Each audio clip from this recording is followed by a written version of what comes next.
বিসমিল্লাহির রহমানির রহিম। সুপ্রিয় শিক্ষার্থী, আশা করছি সবাই ভালো আছো। আলহামদুলিল্লাহ, আমিও ভালো আছি। সুপ্রিয় শিক্ষার্থী, আজকে আমার এই ভিডিওটি বানানোর উদ্দেশ্য হচ্ছে সবার সাথে আজকে কিছু বিষয় শেয়ার করা। সুপ্রিয় শিক্ষার্থী, আমরা যারা লেখাপড়া করি, আমাদের লেখাপড়া করার পিছনে একটি মূল উদ্দেশ্য আছে। আমাদের বাবা মা আমাদেরকে টাকা পয়সা খরচ করে, শ্রম দিয়ে, আমাদের সময় অপচয় করে আমরা লেখাপড়া করতেছি। আমাদের লেখাপড়ার পিছনে আমাদের মা বাবার একটু অক্লান্ত পরিশ্রম করে যাচ্ছেন। আমাদের মা বাবা আমাদেরকে লেখাপড়া করানোর মূল উদ্দেশ্যটা কি? আমাদের মা বাবা এবং আমাদের লেখাপড়ার মূল উদ্দেশ্যটা হচ্ছে আমরা লেখাপড়া করে কি হব? মানুষের মতো মানুষ হব। আমরা কি হব? প্রতিষ্ঠিত হব। আচ্ছা, আমরা কি হব? সাকসেসফুল হব। আমরা অনেকেই মনে করি যে আমরা লেখাপড়া করে কি করব? একটা ভালো চাকরি নিব। আচ্ছা, লেখাপড়ার মূল উদ্দেশ্যটাই কি? শুধুমাত্র একটা চাকরি? একটা চাকরি পেলে কি তুমি সফল? না, সফলতার অনেক সংজ্ঞা রয়েছে। সুপ্রিয় শিক্ষার্থী, আমাদেরকে লেখাপড়া করার পিছনে মূল উদ্দেশ্যটা রাখতে হবে যে আমরা একজন মানুষের মতো মানুষ হব। আমাদের দ্বারা কি হবে? জনকল্যাণ হবে, মানুষের লাভ হবে, মানুষের কল্যাণ হবে। সুপ্রিয় শিক্ষার্থী, আচ্ছা, আমরা যারা বিভিন্ন প্রতিষ্ঠানে লেখাপড়া করি অথবা বিভিন্ন কোচিং সেন্টারে পড়ালেখা করি, আমাদের বিভিন্ন প্রতিষ্ঠানে যাওয়া আসা এবং কোচিং সেন্টারে পড়ার মূল উদ্দেশ্যটা কি? আমরা কোচিং সেন্টারে যাব অথবা প্রতিষ্ঠানে যাব, গিয়ে কি করব?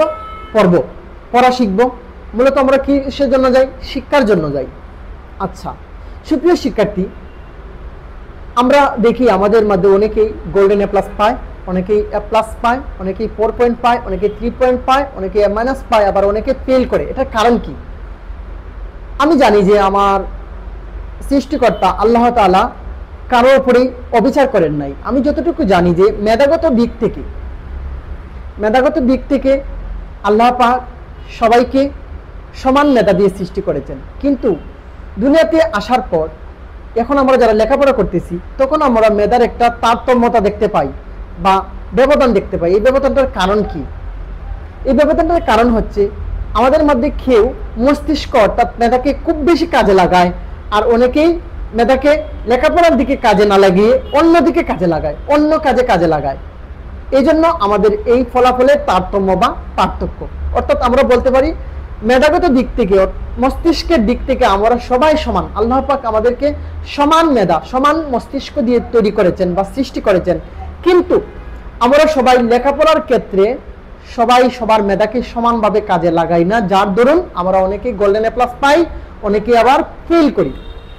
তাহলে আমাদের লেখাপড়ার অগ্রগতির না হওয়ার কারণ কি?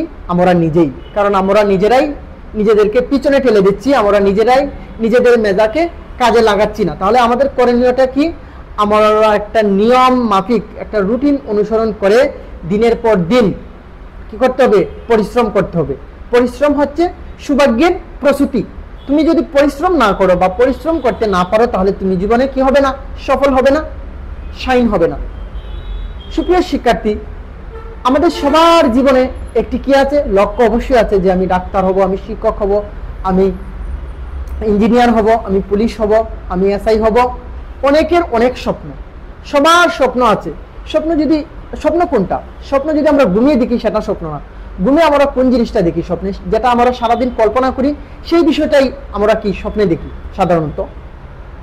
এবং কথা হচ্ছে, আমি আমার লক্ষ্য রেখেছি একটা, এখন আমাকে কি করতে হবে? লক্ষ্য অনুযায়ী কাজ করতে হবে। শুধু বালিশে শুয়ে শুয়ে লক্ষ্য নির্ধারণ করলেই হবে না, বরং লক্ষ্য নির্ধারণ করে লক্ষ্যে পৌঁছাতে হলে আমাদের সবাইকে যা করা দরকার, যে পথে যাওয়া দরকার, যেভাবে গেলে আমরা আমাদের কি করতে পারবো? লক্ষ্যে পৌঁছাতে পারবো, আমাদেরকে সেই রাস্তায় বা সেভাবেই আমাদেরকে আগাতে হবে।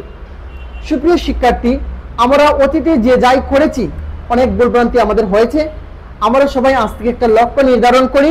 লক্ষ্য নির্ধারণ করে লক্ষ্য মাফিক লক্ষ্যে পৌঁছাতে হলে আমাদেরকে যা যা করতে হবে আমরা তাই করি। দেখবো ইনশাল্লাহ আমরা একদিন আমাদের কাঙ্ক্ষিত লক্ষ্যে পৌঁছে গেছি।